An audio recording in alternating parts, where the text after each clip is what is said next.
L'adversité est une merveilleuse opportunité car elle nous force à aller plus en profondeur. C'est l'occasion de trouver en nous les fondations qui nous libèrent de la peur.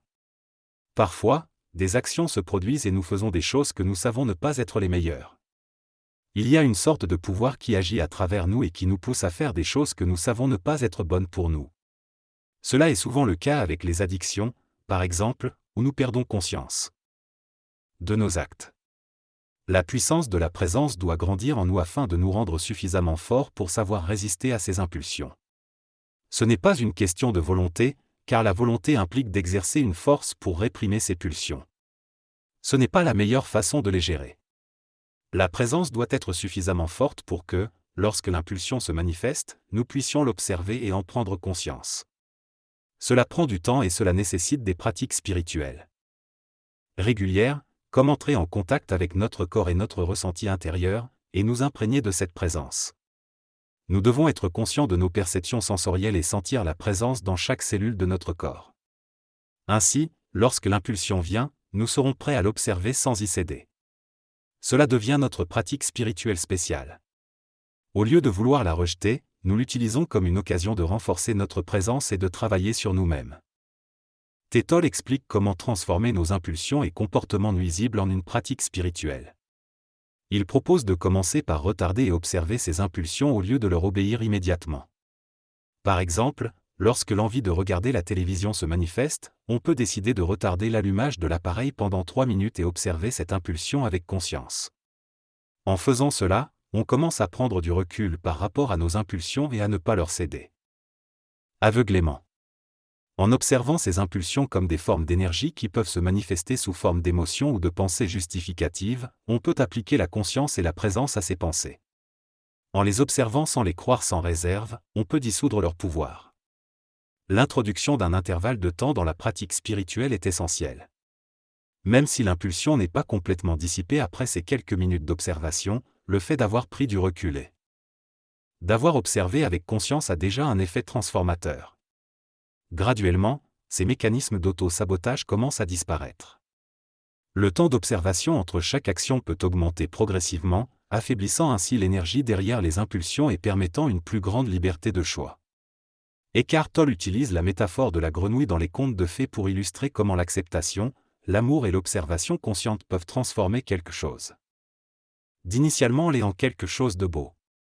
En fin de compte, la pratique spirituelle consiste donc à adopter une attitude de conscience et de présence envers nos impulsions, à les observer sans jugement et à cultiver un état de recul qui nous permet de faire des choix plus alignés avec notre véritable nature.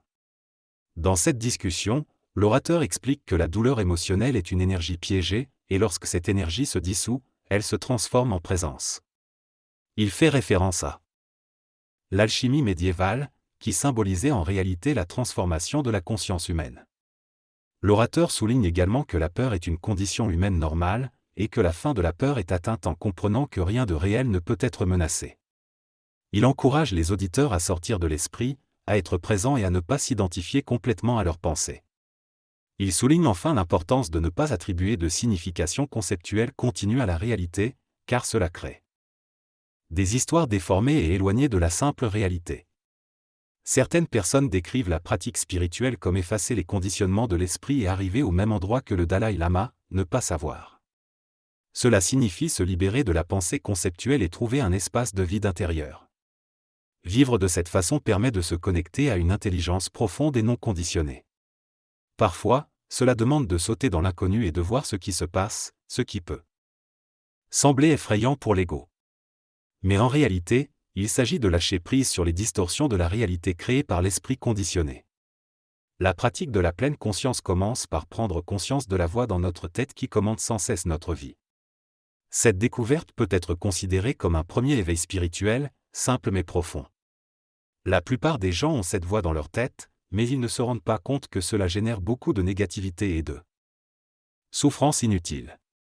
Lorsque l'on rumine des pensées négatives et anxieuses, le corps réagit en ressentant ces émotions de peur et d'anxiété. Le corps ne fait pas la distinction entre une situation réelle et une pensée.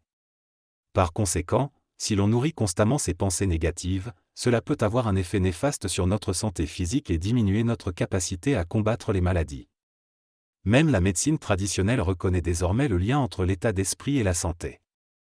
Il est donc important de prendre conscience de cette voix intérieure qui se livre à un auto-discours la plupart du temps. Pour de nombreuses personnes, ce discours intérieur est plus négatif que positif. Les événements négatifs semblent avoir plus de pouvoir sur notre activité mentale que les événements positifs. C'est pourquoi il est important de prendre conscience de nos pensées et de veiller à entretenir une attitude positive. Notre état d'esprit a une influence sur notre environnement, nos relations et notre vécu quotidien. Si nous entretenons une attitude négative, nous attirons également des événements négatifs. Il est donc essentiel de prendre conscience de cette corrélation et de travailler sur notre état d'esprit pour attirer des expériences positives. La découverte de cette activité mentale incessante est le premier pas vers l'éveil spirituel. La découverte importante est de réaliser que notre activité mentale est souvent négative. Il est normal pour les humains d'avoir une voix continue dans notre tête, mais il est essentiel de prendre conscience de cette pensée. Même si nous ne pouvons pas empêcher de penser, nous devons nous demander s'il y a une conscience derrière ces pensées. Nous devons être conscients lorsque nous sommes pris dans des pensées inutiles et récurrentes, que nous pouvons également observer chez d'autres personnes. Il est plus facile de remarquer cela chez les autres que chez soi-même, c'est pourquoi la connaissance de soi est si difficile à obtenir. Notre esprit est généralement encombré de pensées incessantes qui nous empêchent de vivre pleinement. Lorsque nous interagissons avec les autres, nous émettons immédiatement des jugements et adoptons des positions mentales, ce qui rend notre vie difficile. Pour éviter les distractions, il est conseillé de ne pas allumer la télévision dans notre chambre et de limiter notre interaction avec les appareils électroniques. Nous devons accorder plus d'attention à notre être et réduire notre dépendance aux technologies. La nature nous offre une opportunité de calme et de silence, nous devons profiter de ces moments pour être pleinement présents et vivre à travers notre œil profond. Pendant la journée, nous pouvons nous promener et prendre conscience de la tranquillité qui règne autour de nous, ce qui nous permettra d'être en paix et d'être moins pris dans nos pensées. Il y a plus de touristes que d'habitude, appelés homo touristicos. L'orateur suggère de pratiquer la spiritualité, de l'acceptation de l'instant présent, même en présence des touristes, afin de trouver la tranquillité intérieure. Il raconte une anecdote sur des agriculteurs thaïlandais qui donnent de la nourriture aux moines, expliquant que cela leur permettra d'avoir une meilleure incarnation dans leur prochaine vie.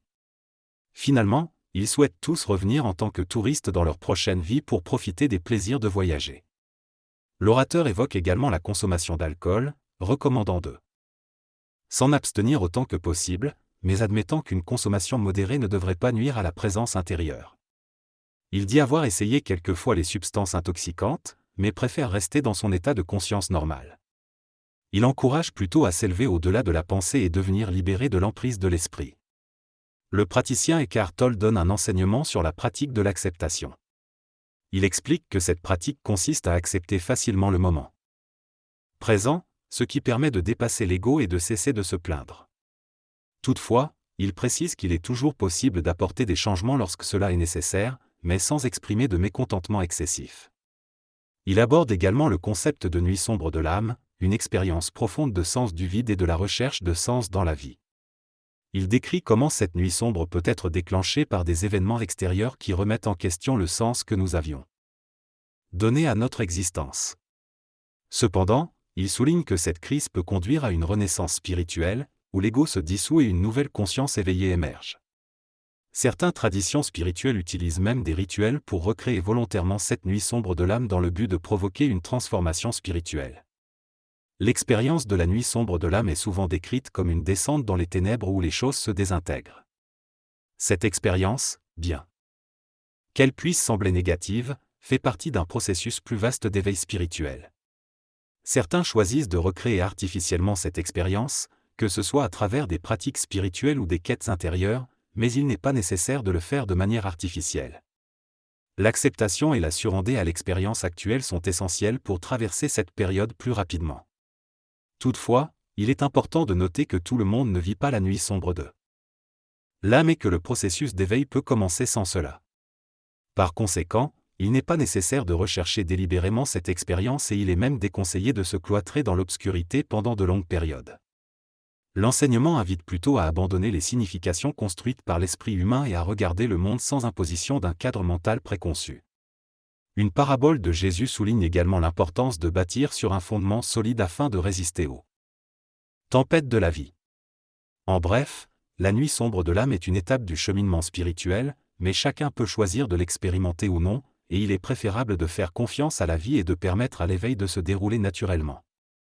Dans cette méditation, Eckhart Tolle nous invite à aller au-delà de la peur et à trouver une fondation solide en nous-mêmes. Il nous rappelle que la peur est une projection mentale dans un futur incertain, qui nous éloigne de l'instant présent où il n'y a rien à craindre. En se connectant à notre présence consciente, au-delà des pensées, nous pouvons découvrir notre identité profonde, notre essence, qui est indissociable du moment présent. La vie nous confronte à des adversités pour nous inciter à creuser en nous-mêmes et à éveiller cette dimension plus profonde de notre être. Lorsque nous vivons uniquement en surface, nous sommes vulnérables à la peur et à la souffrance.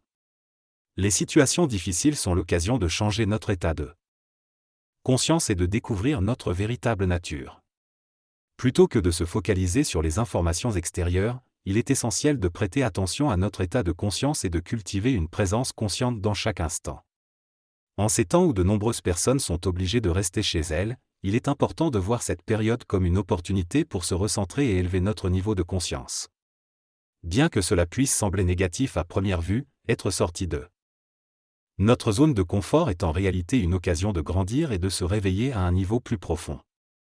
L'adversité nous pousse à creuser plus profondément en nous-mêmes et à construire une base solide pour faire face aux difficultés de la vie. Il est donc essentiel de ne pas se laisser submerger par la peur et de se rappeler que, dans le moment présent, il n'y a rien à craindre. En se reconnectant à notre respiration, à notre énergie intérieure et à notre présence dans l'instant, nous pouvons renforcer notre identité essentielle et trouver la paix intérieure. Utilisons cette période comme une opportunité pour grandir et pour trouver ce que nous avons perdu. Restons présents et ancrés dans notre essence.